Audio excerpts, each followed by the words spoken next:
Olá, querido e querida cliente, esse é o Ativo Macro Review, nosso encontro mensal para falarmos dos principais dados macroeconômicos e os seus impactos em nossos portfólios. O mês de agosto foi um mês bastante positivo para os ativos de risco, né? Tivemos ali um crescimento da bolsa local e da bolsa americana, tivemos também um fechamento, né? uma redução da curva de juros de longo prazo, isso é um dado de bastante importância, né, para a precificação dos ativos. Porém, o mês de setembro iniciou ali entregando um pouquinho desses resultados positivos que tivemos em agosto. Vou explicar basicamente por qual motivo, né, esses efeitos aconteceram e o que a gente está olhando aí de mercado para que possamos aproveitar as melhores oportunidades. Bom, iniciando aqui pela economia americana, né, todos os parâmetros da economia americana tendem ali, né, indicam para nós uma tranquilidade do Banco Central iniciar essa redução de juros. Isso já está mais do que precificado, né? Já tem mais de 100% de chance de, na semana que vem, o juro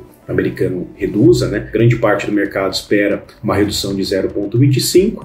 Há otimistas aí que esperam uma redução de 0,5%. Eu acredito que venha 0,25% para que o Banco Central faça ali uma dosagem de quão crescimento econômico esse 0,25% vai ter após essa redução de juros. Então, olhando aqui nesse primeiro gráfico, né, a gente olha uma convergência da inflação americana para a meta, né, chegando aqui agora em agosto em 2,5%. A economia americana ela tem feito ali um crescimento, o PIB não está fraco, né, tem crescido aqui. Se a gente olhar aqui esse dado de crescimento de PIB da economia americana, no segundo trimestre vem um crescimento de 3%, é um crescimento bastante expressivo e não tem gerado forças inflacionárias, então isso daí é um dado muito interessante, diferente depois a gente vai ver com o que está acontecendo aqui no Brasil, né? A gente tem gerado bastante força inflacionária com o crescimento de PIB. Taxa de desemprego nos Estados Unidos vinha numa ascendente, agora estacionou em 4,2%, e um fato mais importante, né, é que toda essa convergência de fatos se resume nessa curva de juros americana. Então a gente olha aqui na curva de juros, o current é a taxa de juros, a curva de juros atual, né? Então ela sai aqui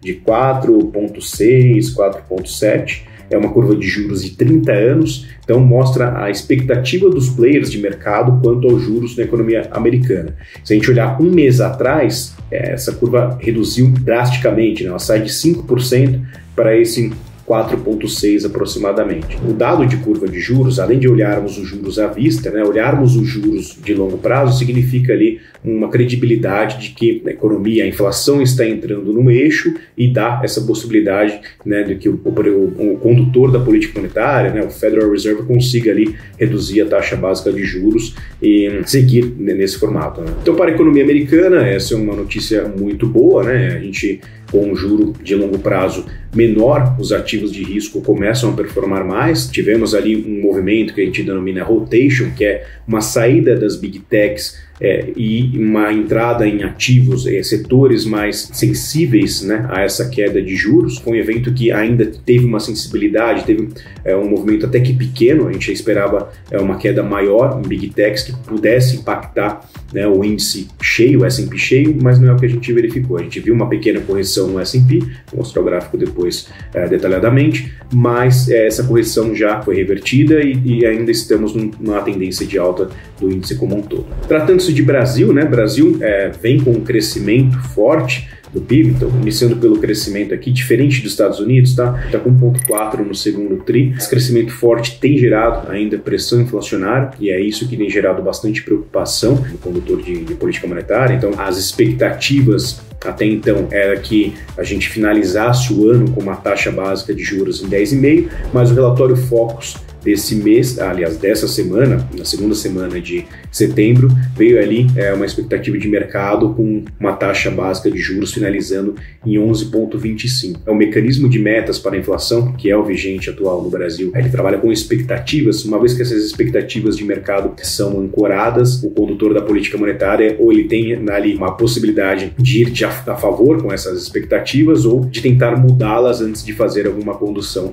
com propriamente a taxa básica de juros. Dado de inflação aqui no Brasil, né, o mês agora de agosto, a inflação veio deflação, enquanto o mercado esperava um aumento de 0,2, e um dado muito bom de inflação, porém não suficiente para convergir efetivamente a nossa taxa de inflação para a meta. A meta é de 3%, com uma banda de 1,5 para mais e 1,5 para menos. Então, ficaria uma banda de 4, e com banda ficaria uma inflação de 4,5, que não é o que a gente está prevendo aí para o final de 2024. Então, isso gerou, né, de certa forma, ali uma precificação de aumento de juros na próxima reunião do Copom, que é na semana que vem. Um aumento de juros no momento em contrassenso com a política monetária global, né? Estados Unidos reduzindo juros, tá praticamente só Brasil e Japão aumentando a taxa de juros. Do lado de desemprego, né, a gente olha aqui uma redução na taxa de desemprego, então a economia, isso reforça, né, o fator que a gente coloca ali de crescimento econômico. A gente tem tido uma economia brasileira com baixo desemprego, aumento de produto e, consequentemente, aumento de inflação. Então, fica cada vez mais forte. Quando a gente olha a nossa curva de juros, diferente da curva de juros americana, em azul escuro aqui a gente tem a curva atual, né, agora em setembro, quando comparada com a curva de juros de agosto, a gente vê ali uma forte alta dessa curva de juros no curto prazo, porém ainda abaixo da de agosto no longo prazo. O primeiro ponto que eu coloco aqui para pensarmos para a semana que vem, precisamente algo bem de curto prazo, é que se houver efetivamente um aumento da taxa de juros pelo Banco Central, teremos ali a economia praticamente precificada. Os ativos de risco, os ativos de juros já estão precificados para esse aumento. Caso não haja esse aumento na próxima semana, veremos ali um Tesouro IPCA 2045, que é o título que a gente acompanha mais para o juro de longo prazo, precificando acima do que está sendo hoje, né? Hoje a gente está vendo Tesouro IPCA mais 6,27, 6,28, é muito provável que passe dos 6,30, 6,40, e aí eu vejo como uma oportunidade de compra desse ativo para marcação a mercado. Assim como os ativos de risco também, a bolsa local tende ali a ter uma queda e aí dá oportunidade tanto para compra do índice cheio como algumas oportunidades mais interessantes pontuais de ações especificamente. O único ponto que pode, né, ter ali um alívio dessa necessidade de aumento de juros na próxima reunião é um dado que saiu hoje, né, hoje é dia 12/9, é o IBCBR, que é um dado divulgado pelo Banco Central que mostrou ali uma queda da atividade econômica em 0,41. Então, isso mostra que aquela força que a gente vê de crescimento do PIB, pelo menos no mês de julho, esse é um dado de julho, veio um dado um pouco mais fraco. Então, pode ser que no segundo semestre, né, essa força que a gente tivemos no primeiro semestre quanto a crescimento do produto brasileiro, a gente vê ali uma certa desaceleração. Essa desaceleração pode ali impactar a inflação. Temos mais fatores, tá, impactantes de inflação. Temos fatores das queimadas aqui no Brasil, então isso pode ser um fato, né, gerador de mais inflação.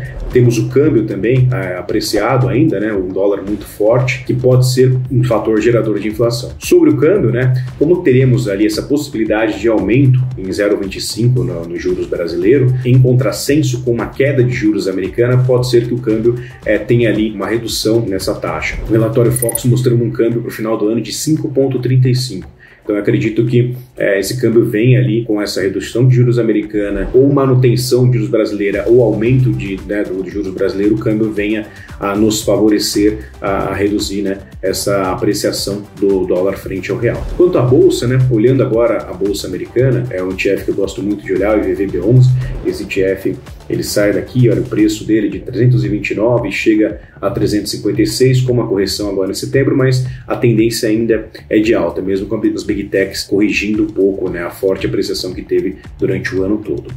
Na Bolsa Brasileira, tivemos um fato bem importante, né? A gente passou dos 135 mil pontos e esses 135 mil pontos virou ali um suporte. O suporte basicamente é um preço que ele passou e ele começa a respeitar esse preço como um fundo, então seria daqui por diante. Então, isso é um ponto muito importante para que as apostas, né, sempre chegarem em 135 mil pontos, a gente reforce mais essas apostas quanto à Bolsa Brasileira. Bom, em resumo, né, estamos aí bastante atentos a essa abertura de juros que possa acontecer no longo prazo para compra de títulos para marcação a mercado. Consequentemente, pode ser que tenhamos ali há alguma oportunidade na bolsa, né, com os ativos reais. Eu não acredito que tenhamos uma deterioração muito grande no preço das ações, porque as empresas ainda estão entregando resultados bem positivos, então a temporada de balanços foi bem positiva, então pode ser que o macro não sobreponha tanto o micro das empresas. Eu acredito mais em posições para marcação mercado, mais aproveitar os juros, né, nesse mês de setembro e início de outubro, do que necessariamente alguma deterioração muito forte em ações, mas estamos aí atentos pontualmente, né, para que possamos comprar tanto o índice quanto empresas que estão mais deterioradas em relação a preço, tá bom? Eu estou à disposição para que a gente possa conversar, para que possamos marcar as nossas reuniões e fazermos aí uma gestão bem assertiva quanto aos portfólios. Um grande abraço a todos.